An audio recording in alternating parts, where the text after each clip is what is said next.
Now, 1 month ago, I switched to the Infinix Note 50 Pro from my iPhone, and let me tell you why I don't regret it one bit. Now, the Infinix Note 50 Pro is one of the most interesting phones that I've ever used because not only is it a phone that comes with many different features than what I'm used to, not only is it not available in a lot of countries, including the one that I currently live in, and not only does it break every rule when it comes to unboxing, hardware, and software, but it's a phone that damn near outperforms all of my top tier phones, making me switch from my daily driver, which is my iPhone. Now, when it comes to battery, not only did it match my iPhone when it comes to the battery life, but it also charges from 0 to 100% in under 40 minutes compared to my iPhone that takes me an hour and a half. When it comes to display, it provides a smoother experience not only because it has brighter and more vibrant colors, but it also has a 144 Hz refresh rate compared to my iPhone, which only has 120. And when it comes to software, it gives me even more customization than I already have on my iPhone, and it also provides a more stable experience that gave me less bugs. And when it comes to just the overall experience, it gave me a breath of fresh air compared to not only my iPhone, but every other phone that I've owned, since it felt very far from the norm that I'm used to. And although I do love the Note 50 Pro, I will admit that there are some things that it really can't do to the level of my iPhone, but due to the upsides, I haven't regretted my switch one bit. And also, don't think I'm going to make a regret video because I'm absolutely not. Also, if you guys enjoyed this video, don't forget to like and subscribe. I'm trying to hit 100,000 subscribers by the end of the year. And also, let me know a phone that you would like me to review next. Now, I've been a long-term user of both iPhones and Galaxies since my high school days, and I've always appreciated what they brought to the table. The iPhone's ecosystem integration was seamless. Everything just worked perfectly with my MacBook and my iPad, and iMessage made staying connected with friends and family a breeze. And my Galaxy phones won me over with their stunning displays and innovative features. I used to love how Samsung just wasn't afraid to push boundaries. But here's the thing. In 2025, I'm finding myself very frustrated with both Apple and Samsung in terms of innovation. The prices keep climbing higher and higher, with some flagship models costing more than some decent laptops. And what's even more annoying is how my phones seem to slow down with each passing year. My iPhone 15 Pro Max isn't as snappy as it used to be, and my Galaxy S23 Ultra occasionally stutters during basic tasks. And the software updates, while they are regular, feel more like maintenance patches than exciting new features. And iOS has become painfully predictable.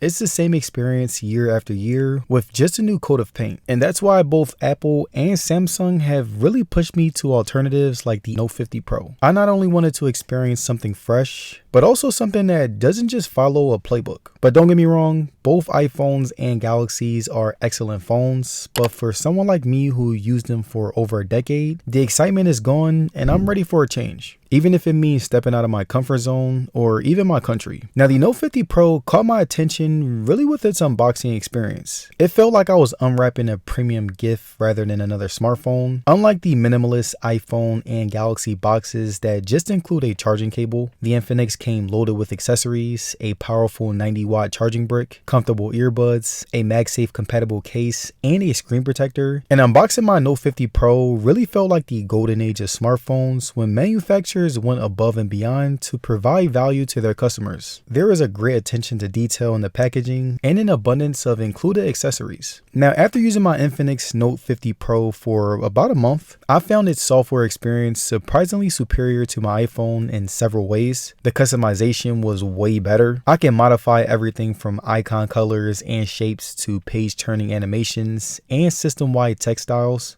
giving me a very personal experience. And what really impressed me is the stability of the software. While I've been struggling with numerous bugs and glitches on my iPhone with iOS 18, this phone has remained remarkably stable and reliable throughout daily use. The animations feel more fluid and natural, with smooth transitions that make everything feel more seamless. And the AI is not only better, but more reliable. Unlike the iPhone with its ChatGPT Siri that rarely works whenever I ask it a question, the Infinix's AI assistant Flagships seems more intuitive and more aware. Whether I'm using voice commands, comments, photo editing, or intelligent app suggestions, the responses feel more natural and accurate. The way I can organize my apps and content feels more logical and flexible than iOS's rigid structure. I can create custom folders with unique layouts, adjust the grid size on my home screen, and even set up smart folders that automatically organize my apps based on usage patterns. The display on my Note 50 Pro has completely won me over compared to my iPhone. For starters, it has a longer frame and gives me noticeably more screen real estate due to having a hole punch camera and just overall slimmer bezels. And what really stands out is the brightness and vibrancy. Colors pop with incredible richness, and the outdoor visibility was significantly more quality than my iPhone. And despite not being brighter, I feel like this display really brought the phone to life. The 144Hz refresh rate makes scrolling feel buttery smooth, and the touch response is incredibly precise, making everything from gaming to casual browsing feel more fluid and natural. And I also love having an in-display fingerprint sensor, which feels more intuitive than just having Face ID, especially when wearing masks or even lying in bed. The multi-touch capabilities are more advanced than on my iPhone, allowing for unique gestures and shortcuts that genuinely improve my daily usage. And one of my favorite features is the live wallpapers that can react to your touch, and you can even include AI wallpapers, which is really cool. And it's the little stuff like this that I feel like Samsung and Galaxy are really missing out on. And after using this display for a month, going back to my iPhone screen feels restrictive and somewhat dated. The Infinix just offers so much more in terms of technology and features. And something else that I can really say about my Infinix compared to my iPhone is that the similarities in performance and capabilities across the board have truly been remarkable. What really impressed me is the battery life. On both phones, I'm consistently getting 6 to 7 hours of on-screen time, but where my Infinix truly shines is the charging speeds. It has 90-watt wired charging and a convenient 30-watt wireless charging, and the wired charging is where it differentiates itself because, again, it can charge from 0 to 100 in under 40 minutes compared to my iPhone, which is about an hour and 20. Performance-wise, I've been thoroughly impressed. Not only can it handle every game that I play on my iPhone, but it also has better multitasking capabilities that are very smooth,